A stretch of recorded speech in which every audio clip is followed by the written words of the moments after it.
श्री गणेशाय नमः। बोल गणपति महाराज की जय। नमस्कार, सुस्वागतम, वेलकम, अभिनंदन। मैं हूं आपके साथ आपकी अपनी होस्ट दोस्त डॉक्टर वायरा की। आपका स्वागत है माता रानी मेरे और आपके इस खूबसूरत से यूट्यूब चैनल पर। कैसा है मेरा संसार?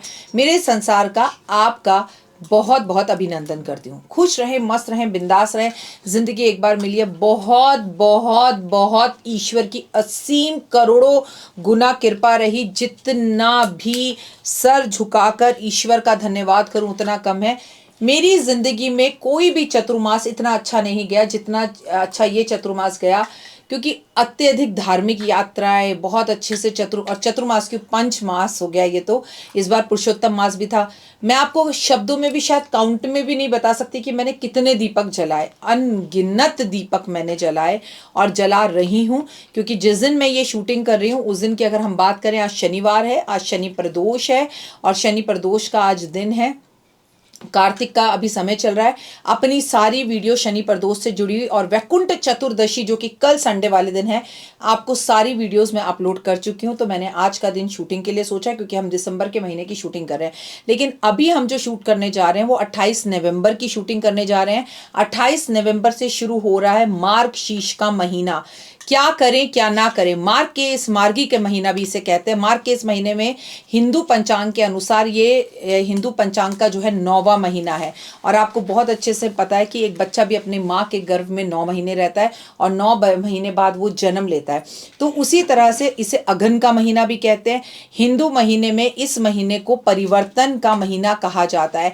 आपके जीवन में परिवर्तन अगर आप लाना चाहते हैं तो अघन के इस महीने में ला सकते हैं, मार्गशीर्ष के इस महीने में ला सकते हैं।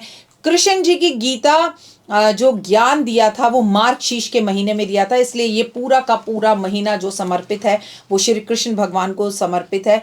इसे युग सतयुग की जो आरंभ हुआ था वो इसी महीने से माना जाता है। सतयुग की शुरुआत इसी महीने से हुई थी। इस महीने पर कृष्ण जी की पूजा भक्ति आपको बहुत कुछ देती है और लाइफ में सक्सेस देती है। इस महीने में सर्दियां शुरू हो जाती हैं, इसीलिए गर्म कपड़े पहने जाते हैं और गर्म कपड़ों का दान भी किया जाता है, ऐसा कहा जाता है। सायकाल की पूजा का बहुत महत्व होता है। कई लोग होते हैं जो सुबह की पूजा करते हैं पर शाम के टाइम पर अपने घर में दिया नहीं जलाते। अगर आप भी उन लोगों में से एक हैं जो सुबह उठकर पूजा करते हैं पर शाम को नहीं जलाते, तो मैं आपको बता दूं, एक बार होनी तो नहीं चाहिए, लेकिन एक बार अगर आपकी सुबह की पूजा मिस हो जाए तो चलेगा। लेकिन अघन के महीने में यानी कि मार्गशीर्ष के महीने में कतई शाम की पूजा मिस नहीं होनी चाहिए। शाम के टाइम पर आपको दिया जरूर जलाना चाहिए। आप कैसे हैं? आपके परिवार में सब कैसे हैं? वर्ल्ड कप होने के बाद ये मेरा पहला शूट है, इसलिए इस टॉपिक पर तो हम आगे बात करेंगे ही करेंगे, लेकिन हमेशा की तरह सबसे पहले कार्यक्रम की शुरुआत बिलीव इन कर्मा।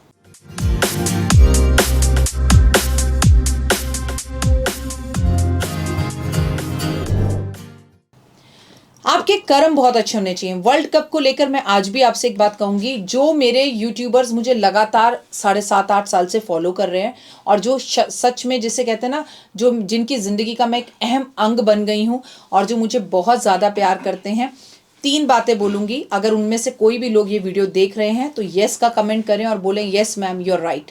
और अगर नहीं आप उनमें से हैं तो जय माता दी लिख दीजिए, लिख दीजिए नहीं, हम अभी अभी आपको हमने देखना फॉलो किया है, शुरू किया। मैंने विक्रम संवत 2080 की शुरुआत जनवरी 2023 में एक बात कही थी कि वर्ल्ड कप इंडिया जीतेगा। मतलब जब तक तो लोगों में से बहुत से लोगों को ये भी याद नहीं था कि वर्ल्ड कप 2023 में है भी, लेकिन ये बात मैंने आपको तब कह दी थी और 100% मैं अपनी बाणी पर और अपनी बात पर खरी उतरी। भारत एक भी मैच नहीं हारा, भारत एक भी मैच नहीं हारा। इस बात को ध्यान में ज़रूर रखिएगा। मैं अब भी अपने पूरे होशो हवास में वर्ल्ड कप हारने के बाद आपसे ये बात कह रही हूँ कि वर्ल्ड कप भारत का था और वर्ल्ड कप भारत को ही जीतना था। लेकिन अपनी उस वीडियो में मैंने आपसे एक बात कही थी, अगर हो सके तो उस वीडियो को ढूंढकर, जनवरी में मैंने वो वीडियो आपके साथ शेयर की थी। बोला था वर्ल्ड कप भारत ही जीतेगा, लेकिन वर्ल्ड कप के बारे में कुछ ज़्यादा बोलना मैं पसंद इसलिए नहीं करती हूँ क्योंकि पहली बात तो वो मेरा टॉपिक नहीं है, दूसरा उसमें मेरा इंटरेस्ट नहीं है, तीसरा मैं बहुत सारे जो हमारे देश के खेलने वाले खिलाड़ी हैं उनके नाम तक मैं नहीं जानती। ये बात मैंने बोली थी और उसमें ये भी बोला था कि मैच तो हम जीतेंगे, लेकिन कई बार ऐसी कुछ हरकतें हो जाती हैं, मैच फिक्सिंग जैसी चीज़ें हो जाती हैं, या मैच को जीते जीते हारना पड़ जाता है, ऐसी सिचुएशंस बन जाती हैं या बना दी जाती हैं, इसलिए मैं मैच पे प्रोटेक्शन नहीं करती। ये बात मैंने आपको तभी बोली थी और इससे ज़्यादा अब मैं आपको कुछ भी नहीं बोलूँगी। आई एम नॉट सेइंग कि मैच फिक्स था, लेकिन मुझे खिलाड़ियों की बॉडी लैंग्वेज से लगा जैसे वो सोच कर ही आए हैं, भारतीय टीम की बात करूं, कि हारना ही है, खेलना नहीं है, खेलने की कोशिश नहीं कर रहे थे, पकड़ने वाली कैचेस को पकड़ नहीं पा रहे थे, और मारने और छक्के चौके मारने वाली बॉलों पर वो 1 या 2 रन भी नहीं ले पा रहे थे, और रोहित शर्मा आउट किस हिसाब से थे वो मुझे आज तक समझ में नहीं आया। तो जो लोग मुझ पे ट्रस्ट करते हैं, बिलीव करते हैं, फिर भी अगर आप ये कहते हैं कि वर्ल्ड कप आपने कहा जीतेंगे और हार गया, तो पहली बात तो मैं आपको क्लियर कर दूं, मैं भगवान नहीं हूँ, मैं इंसान हूँ आप लोगों के जैसे। तो मेरी बताई हुई भविष्यवाणियाँ भी गलत हो सकती हैं, और भविष्यवाणी करना अपने आप में बहुत बड़ी बात होती है।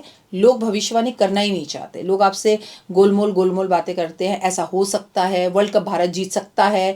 तो कम से कम आपके पास एक ऐसा एस्ट्रोलॉजर है जो सकता है नहीं करता, जो 100% कहता है कि ऐसा होगा। लेकिन जहाँ भी मैच की बात आती है वहाँ पंगे बहुत ज़्यादा हो जाते हैं।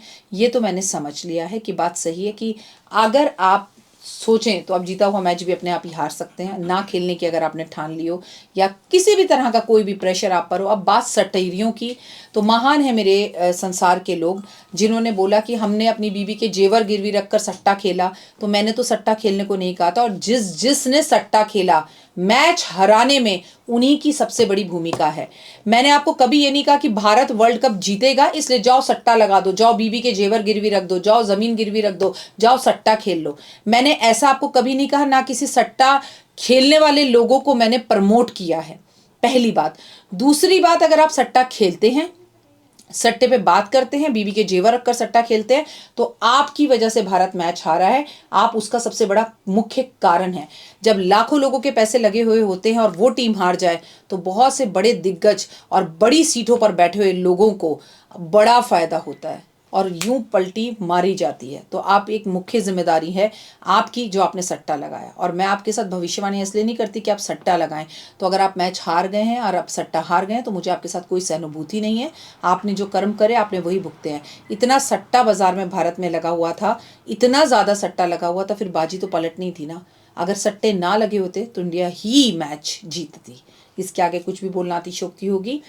अब मार्गशीर्ष के महीने पर आ जाते हैं। मार्गशीर्ष का महीना भगवान श्री कृष्ण का रूप माना जाता है। गीता का ज्ञान भगवान ने इसी महीने में दिया था। भगवान से प्रार्थना करनी चाहिए आप मेरे गुरु बने, और ऐसा कहना चाहिए कि तुलसी की पूजा आपको इस पूरे मंथ करनी चाहिए, जैसे आपने कार्तिक में की। गाय की पूजा करनी चाहिए, मंत्र पाठ करने चाहिए, हवन करना चाहिए। कश्यप ऋषि इस महीने में जो है उन्होंने कश्मीर की रचना की थी, यानी कि आपको जब तब करने चाहिए। इस महीने में जितना दान पुण्य करें उतना बहुत अच्छा होता है, लेकिन साधना और मेडिटेशन का महीना ही कहा जाता है। गीता पढ़ने का महीना मार्गशीर्ष के महीने से बेहतर कोई महीना नहीं होता। पवित्र नदियों में स्नान करने का भी इस महीने में बहुत महत्व होता है, और कहते हैं कि पूजा उपासना कर कर मंगल काम आरंभ कर देने चाहिए, क्योंकि जैसे ही देव सोकर उठे हैं, लोगों के घर में शादी, मुंडन, नई गाड़ी खरीदना, नए गृह प्रवेश करना सब शुरू हो चुका है। तो इस महीने में आप सारे मंगल कार्य कर सकते हैं। कृष्ण जी की पूजा की जाती है। संतान प्राप्ति के लिए ये महीना सर्वोत्तम माना जाता है। चंद्रमा को मजबूत करना इस महीने में चाहिए, भोलेनाथ की पूजा के साथ साथ, क्योंकि चंद्रमा 16 कला संपन्न है और श्री कृष्ण भगवान भी 16 कला संपन्न है। अभी हमारे पास मुंबई से एक महिला आई और वो मेरे लिए कृष्ण जी लेकर आई, और आपको पता है ये कृष्ण जी मेरे घर में वो गिफ्ट के तौर पे मुझे कब देकर गई, वो ये गिफ्ट के तौर पर मुझे देकर गई हैं देव उठावन एकादशी पर। अब इससे ज़्यादा और खूबसूरत क्या हो सकता है। आप मुझे देखना छोड़कर इन्हें देखिए, इनकी आंखें इतनी मोह वाली हैं, अपनी ओर आपको मोहित करेंगी। आपका दिल करेगा कि आप सिर्फ इन्हें देखते रहें और इनसे कुछ मांगते रहें। चंद्रमा 16 कला संपन्न है और श्री कृष्ण भगवान भी 16 कला संपन्न है। इस महीने में श्री कृष्ण की लीलाएं पढ़कर, श्री कृष्ण चालीसा पढ़कर, श्री कृष्ण का नाम लेकर, विष्णु सहस्त्र नाम कर इस महीने में कीर्तन करके, जप कर ध्यान कर आप बहुत आगे बढ़ सकते हैं। इन कृष्ण जी को देखिए, इनकी आंखों में देखिए। इनका नाम मैंने गोविंद रखा है, और गोविंद अब मेरे साथ मेरे ऑफिस में ही रहते हैं। आप जो मांगेंगे वो आपको निश्चित रूप से मिलेगा। तेल की मालिश इस महीने में ज़रूर करनी चाहिए, जबकि कार्तिक के महीने में तेल लगाना वर्जित होता है। केवल और केवल छोटी दिवाली वाले दिन तेल लगाकर नहाए जाने का एक हमारे यहाँ पर शगुन माना जाता है। जिन चीज़ों को में ड्राई फ्रूट्स हों, जैसे लड्डू खाने चाहिए, ड्राई फ्रूट्स बहुत खाना चाहिए, और भगवान को भी पंचमेवे का भोग लगाना चाहिए। मार्गशीर्ष में गीता का पाठ नियमित रूप से करना चाहिए। भगवत गीता के 11वें अध्याय का पाठ अगर करा जाए तो बहुत ज़्यादा शुभ होता है। अगर इस महीने में वृंदावन जाकर तुलसी का पौधा लाकर अपने घर में लगाया जाए या तुलसी के पौधे के पास बैठकर गीता का पाठ किया जाए तो बहुत लाभदायक होता है। गौशाला जाना चाहिए, गायों की सेवा करनी चाहिए। गायों की सेवा बछड़े के साथ करनी चाहिए, और गाय और बछड़े को आपको दान भी इस महीने में ज़रूर करना चाहिए। तो आपके अंदर कुछ एनर्जीज फील हुई इन कृष्ण जी को देखकर। ये इतने खूबसूरत हैं और इतने हल्के हैं, आपको मैं बता नहीं सकती। जैसे मैं इनसे जो भी कहती हूँ ना, ये उस सब का जवाब देते हैं। ये साक्षी हैं इस बात के कि मैं आपके साथ सिर्फ और सिर्फ सच का जो है प्रेडिक्शंस करती हूँ, सच बोलती हूँ, और मैं कुछ भी करने वाली नहीं हूँ। सब माता रानी बोलती है और करती है। धन्यवाद उन लोगों का जिन्होंने सच में, जिन लोगों ने गलत कमेंट्स किए, जबकि मुझे अपने संसार से गलत कमेंट्स की बिल्कुल भी कामना नहीं थी। लेकिन मैं मानती हूँ कि कुछ मेरे कॉम्पिटिटर्स हैं जो मेरी तरह यूट्यूबर्स हैं और वो शायद सक्सेस नहीं हो पा रहे, तो उन लोगों ने गलत कमेंट्स किए। क्योंकि आप लोग गलत कमेंट्स करें ये मैं मान नहीं सकती, क्योंकि हार कर जीतने वाले को ही बाजीगर कहते हैं, गिर गिर कर संभलने वाले को ही शहंशाह कहते हैं। तो आपको मालूम है, चलिए खेल है, कोई हारेगा कोई जीतेगा, लेकिन आप सोच नहीं सकते कि आपके बच्चे भी इतना नहीं रोए होंगे जितना देव वर्ल्ड कप हारने पर रोया। और मुझे तो आंतरिक रूप से इतना दुख हुआ, क्योंकि जीती हुई बाजी हम हार गए, और उसके 2 दिन बाद वर्ल्ड कप के आपका ऑस्ट्रेलिया के साथ फिर से मैच होता है और आप वो मैच जीत जाते हैं। मतलब आपके गले उतरती है ये बात। अगर आपके उतरती है तो आपकी उतरेगी, पर मेरे नहीं उतरती। हम मैच जीत सकते थे और हम जीते हुए थे। ओम नमो भगवते वासुदेवा का मंत्र जाप अगन के महीने में जरूर करें। गंगा यमुना सरयू नदी में स्नान जरूर करें। राधा राधा का जाप पूरे महीने में करें तो आपको जीवन में बहुत फल मिलेगा। लेकिन इसके बावजूद भी हम मैच हारे, और इसके लिए मैं हाथ जोड़कर आपसे माफ़ी मांगती हूँ कि हमें मैच नहीं हारना चाहिए था। लेकिन जो होता है अच्छे के लिए होता है, इसके पीछे भी हमारी भलाई ज़रूर कुछ होगी। शायद जिन लोगों ने सट्टा खेला है वो इस गलती के बाद अब सट्टा खेलना छोड़ दें, तो बड़े बड़े नुकसानों के बाद अगर छोटा सा फ़ायदा हो तो वो छोटा छोटा फ़ायदा, छोटी छोटी चीज़ों को जोड़कर हम एक बड़ा फ़ायदा कर सकते हैं। इसमें खैर कोई दो राय नहीं। आप अपना और अपनों का रखिए बहुत खास ख्याल। जय माता दी। आपका दिन शुभ और मंगल में हो। अगन के महीने की आप सभी को हार्दिक शुभकामनाएं।